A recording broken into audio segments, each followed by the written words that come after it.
وہ لمحہ جب ایک نبی اپنی قوم کے سامنے کھڑا تھا اور اچانک ایک سوال نے فضا کو چیر دیا۔ اے کلیم اللہ، سب سے زیادہ علم کس کے پاس ہے؟ میں ہوں موسیٰ بن عمران۔ لیکن آسمان سے وحی نازل ہوئی نہیں۔ ہمارے ایک بندے کے پاس وہ علم ہے جو تمہارے پاس نہیں۔ موسیٰ نے فیصلہ کیا وہ اس بندے کو تلاش کریں گے۔ میں باز نہ آؤں گا یہاں تک کہ 2 دریاؤں کے سنگم تک پہنچ جاؤں، خواہ میں برسہا برس چلتا رہوں۔ یوشا، ہم مجمع البحرین تک جائیں گے۔ پھر جب وہ دونوں دریاؤں کے سنگم پر پہنچے تو وہ اپنی مچھلی بھول گئے، اور وہ مچھلی سمندر میں سرنگ بناتی ہوئی نکل گئی۔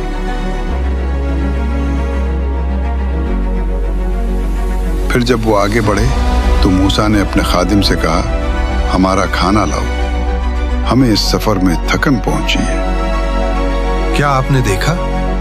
جب ہم اس چٹان کے پاس تھے تو میں مچھلی بھول گیا، اور مجھے کسی نے نہیں بلایا مگر شیطان نے، اور اس نے عجیب طریقے سے سمندر میں اپنا راستہ بنا لیا۔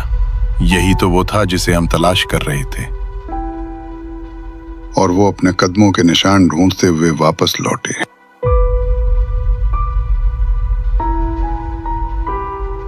پھر وہ دونوں ہمارے بندوں میں سے ایک بندے کو پائے جسے ہم نے اپنی طرف سے رحمت دی تھی اور اسے اپنے پاس سے علم سکھایا تھا۔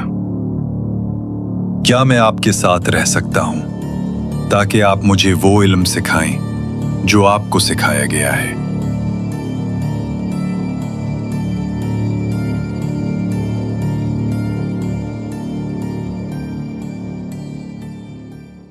آپ میرے ساتھ ہرگز صبر نہ کر سکیں گے۔ اگر اللہ نے چاہا تو آپ مجھے صابر پائیں گے۔ پھر اگر آپ میرے پیچھے آئیں تو مجھ سے کسی بات کے بارے میں نہ پوچھنا جب تک کہ میں خود اس کا ذکر نہ کروں۔ خضر نے آسمان کی طرف دیکھا، پھر سمندر کی جانب اشارہ کیا۔ اے موسیٰ، میرا اور تمہارا علم اللہ کے علم کے مقابلے میں اتنا ہے جتنا یہ پرندہ سمندر سے لیتا ہے۔ پھر وہ دونوں چل پڑے، یہاں تک کہ جب وہ ایک کشتی میں سوار ہوئے تو خضر نے اسے چیر ڈالا۔ کیا آپ نے اسے اس لیے پھاڑا تاکہ اس کے سواروں کو ڈبو دیں؟ یقیناً آپ نے بہت برا کام کیا۔ کیا میں نے نہیں کہا تھا کہ آپ میرے ساتھ صبر نہیں کر سکیں گے؟ مجھے میری بھول پر نہ پکڑیں اور میرے معاملے میں سختی نہ کریں۔ پھر وہ دونوں چل پڑے، یہاں تک کہ جب وہ ایک لڑکے سے ملے تو خضر نے اسے قتل کر دیا۔ کیا آپ نے ایک بے گناہ جان کو بغیر کسی کے بدلے کے مار ڈالا؟ یقیناً آپ نے بہت بڑی بات کی۔ کیا میں نے نہیں کہا تھا کہ آپ میرے ساتھ صبر نہیں کر سکیں گے؟ اگر میں اس کے بعد آپ سے کچھ پوچھوں تو آپ مجھے اپنے ساتھ نہ رکھیے۔ آپ میری طرف سے معذرت کی حد تک پہنچ گئے۔ پھر وہ دونوں چل پڑے، یہاں تک کہ جب وہ ایک بستی کے لوگوں کے پاس آئے تو انہوں نے ان سے کھانا مانگا، مگر انہوں نے مہمان نوازی کرنے سے انکار کیا۔ پھر انہوں نے وہاں ایک دیوار پائی جو گرنے والی تھی، تو خضر نے اسے سیدھا کر دیا۔ اگر آپ چاہتے تو اس پر اجرت لے سکتے تھے۔ یہ میرے اور آپ کے درمیان جدائی ہے۔ اب میں آپ کو ان باتوں کی حقیقت بتاؤں گا جن پر آپ صبر نہ کر سکیں۔ کشتی وہ چند غریب لوگوں کی تھی جو سمندر میں کام کرتے تھے۔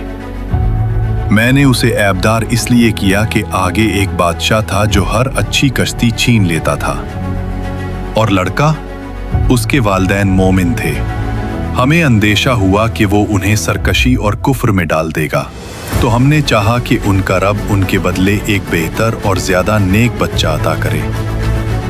اور دیوار وہ شہر میں 2 یتیم بچوں کی تھی، اس کے نیچے ان کے لیے خزانہ تھا اور ان کا باپ نیک آدمی تھا۔